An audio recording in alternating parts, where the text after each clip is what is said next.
அன்பர்களுக்கு வணக்கம். அறம்பாடி சித்தர் பாடல் 22 பார்ப்போம். உலகத்தை காக்கும் முதல் தொழிலாகிய வாழ்வதற்கு ஆதாரமாக இருக்கும் உழவு தொழில் விவசாயம்தான். அந்த விவசாயிகளை பற்றி எள்ளளவும் சிந்திக்காத அளவில் இன்றைய அரசாங்கங்கள் அவர்களை காக்க தவறியது என்கிறார் சித்தர்.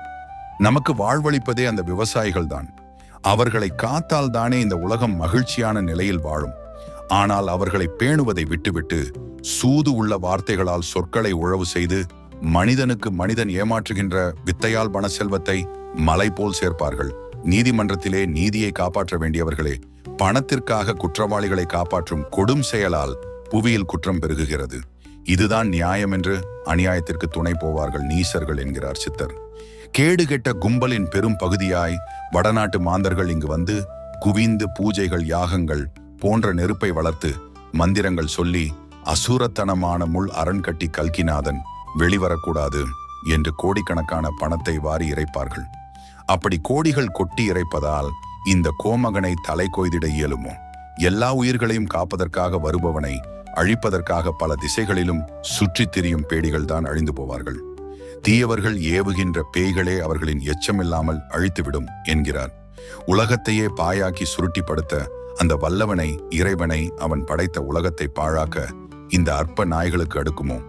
இறைவனின் மாபெரும் அருள் பெற்ற இந்த தேவநாதனை இந்த வெறியர்கள் பக்கத்தில் நெருங்கிடத்தான் முடியுமோ?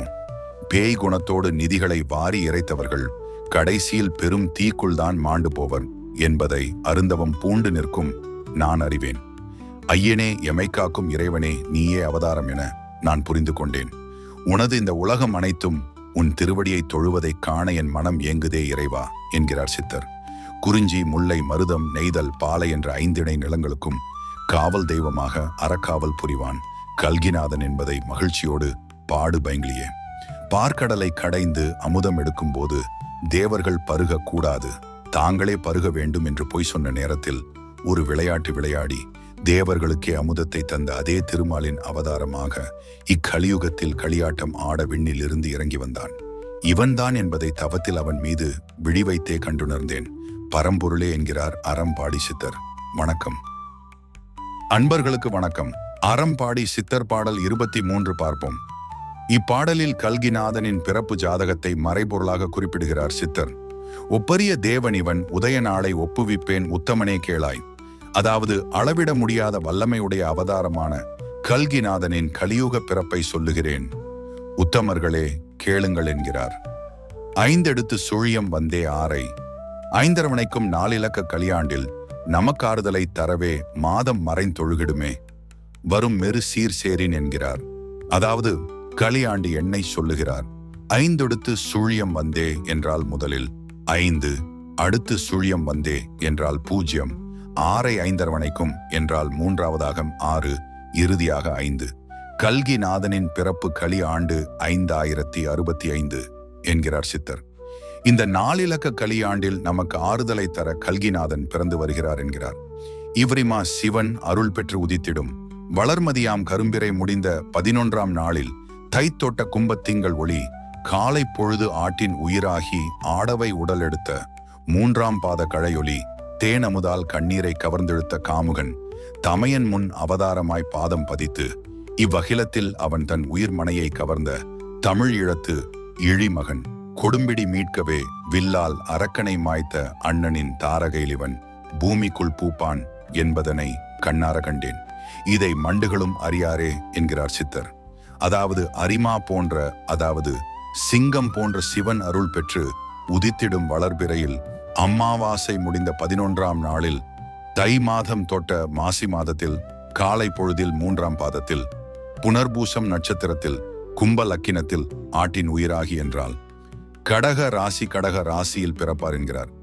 அன்றொரு காலத்தில் தன் மனையாட்டியை கவர்ந்து சென்ற தமிழ் ஈழத்து ராவணனின் கொடும்பிடியிலிருந்து மீட்கச் செல்லும் போது இடைமறித்த அரக்கனை தன் வில்லால் மாய்த்த இராமபிரானின் இந்த பரத தேசத்தில் கல்கிநாதன் வந்து உதிப்பார் என்பதனை கண்ணார கண்டேன் என்கிறார் சித்தர்.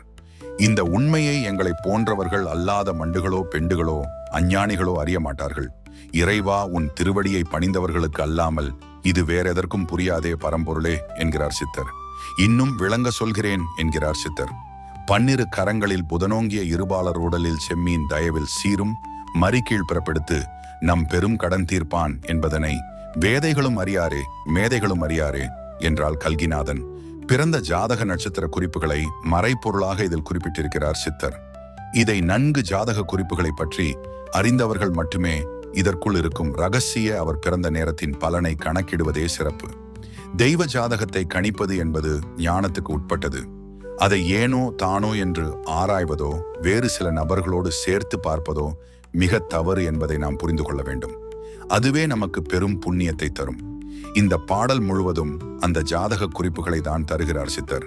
தொடர்ந்து சொல்கிறார் சித்தர், இவன் தாரகை தலைவனோ கரிகாலந்தனன், மேதகு மிருகமோ பாயும் புறவியாம், கயவர்க்கு வளையாத கழை கொம்பாயினன், நன்னெறி பகுக்கும் நுண்ணறிவு அன்னமென இவன் சிறப்பை யாம் பகர்ந்தோம், எம் பிறப்பருக்கும் பரம்பொருளே என்கிறார். நீளாயுளோடு நறுமேனி எடுத்த தேவர் இனத்தியல் பறிந்தேன். இவ்வயன் ஓரைக்கு 12ஆம் குடிலில் குருவுடன் குருடன் இணைந்தது போல் 11இல் பரிதியுடன் பகைச்சனி சேர்ந்து அங்காரகனை அரவணைத்த ஆணவம் கண்டேன். 10இல் சொத்தாய் மேதை புலவன் மிளிரக் கண்டேன். 9இல் ஒண்டியாய் செங்கதிர் பகைவன் செவ்வரவும் 3ஆம் உறைவிடத்தே கரு நாகன் புகுந்தாலும் அங்கே மதியும் இருப்பான் என்பதனை மதியுடையோர் அறியாரே, முக்கண் விதியுடையோர் அறிவாரே. இதில் எந்த ராசியில் எந்த லக்கணத்தில் எந்தெந்த பலா பலன்களோடு அவர் பிறந்த நேரம் அமைந்திருக்கிறது என்பதை பூடகமாக ஜாதகர்களுக்கு நன்றாக தெரியும்படி சொல்லியிருக்கிறார் அறம்பாடி சித்தர்.